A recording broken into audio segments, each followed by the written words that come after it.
In the name of Allah, the most beneficent and the most merciful. Assalamu alaikum, dear viewers.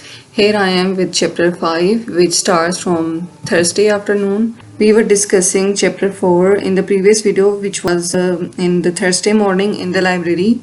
And Twine Roquentine was in the library and he discusses the events which were happening downstairs. And now we are here Thursday afternoon.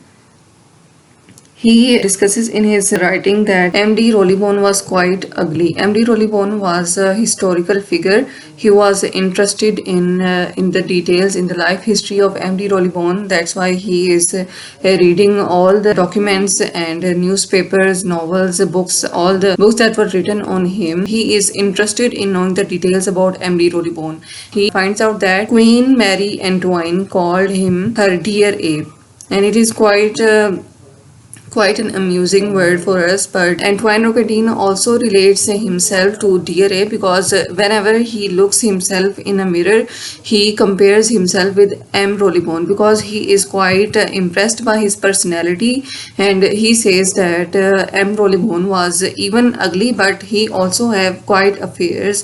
He also have quite an affairs with the court ladies. He did a lot of traveling in his career. M.D. Rollibone and also Antoine Roquetine, whose novel we are reading, whose diary we can say. Here is the journey of M.D. Rollibone, and we find out that in 1790 he disappears. Why did he disappear? Because he intrigues and he plays a fairly suspect role in the affair of Queen's necklace and disappears in 1790. He was suspected of taking Queen's necklace and then he disappears.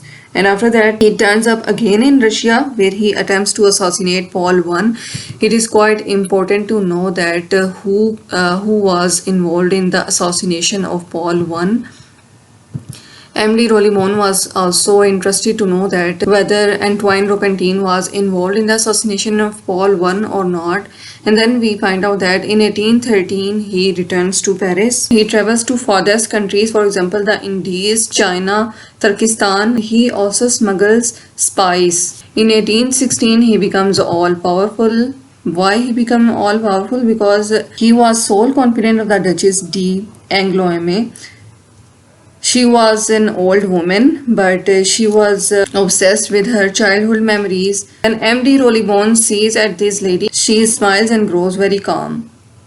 Through her, he works his will at court. That's why he became so powerful. And in the 1820, he marries Mile de Roquelaire. She was so young. She was a girl, beautiful girl of 18-year-old. And Marquis de Rollibone was 70 years old. And Antoine Roquentine also mentions in his diary that he was at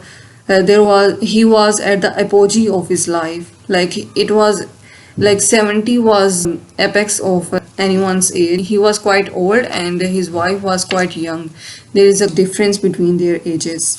And when Antoine Roquentine finds these notes, he says that I am quite glad to have found these notes, but he says that he cannot read all these notes because there was a lot of information. He is interested to read all the information, but he cannot read.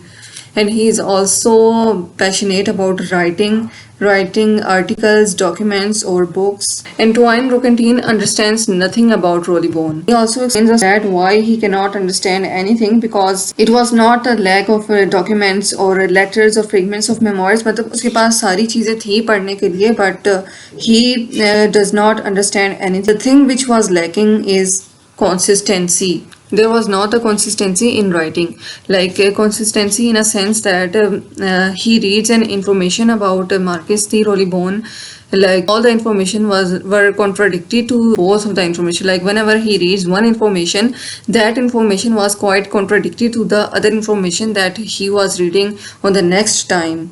One historian says one thing and the other historian says another thing, so it was quite difficult to understand anything about Rollibone.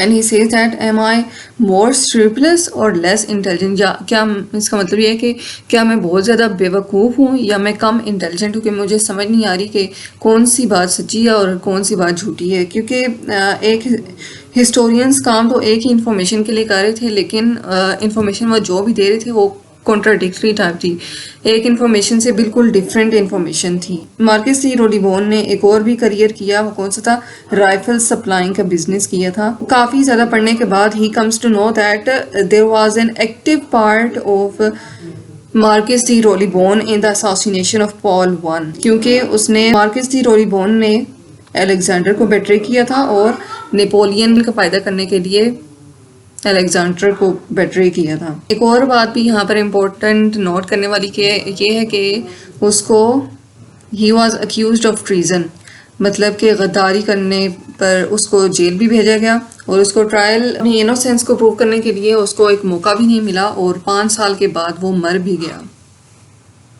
اتنے سارے incidents ہوئے ہیں, لیکن پھر بھی اینٹوائن روکنٹین سمجھ نہیں پا رہا کہ کون سی انفارمیشن سچی ہے اور کون سی جھوٹی ہے, اس لیے وہ اپنے مائنڈ میں ہی ایک بنا لیتا ہے کہ اگر میں ناول لکھنا سٹارٹ کر دوں لائک, تو وہاں پر جو کریکٹرز ہوں گے ان کے بارے میں انفارمیشن میں اچھی اکٹھی کر لوں گا, کیونکہ یہاں پر جو ہسٹورینس سے جو انفارمیشن لکھی ہوئی ہے اس کی تو مجھے سمجھ نہیں آ رہی. And he says that it would be more genuine appearance or in any case would be more agreeable, کہ کوئی بھی ایکسیپٹ کر لے گا جو بھی ناول میں لکھوں گا, یا کوئی بھی اگر میں ناول کے اوپر ریسرچ کروں وہ آسان ہوگی ریسرچ کرنے کے as compare to the biography of any historian اور biography of any political figure. That was all related to the chapter 5. I hope that you understood the important details. Thank you and we will meet in the next video. Allah Hafiz.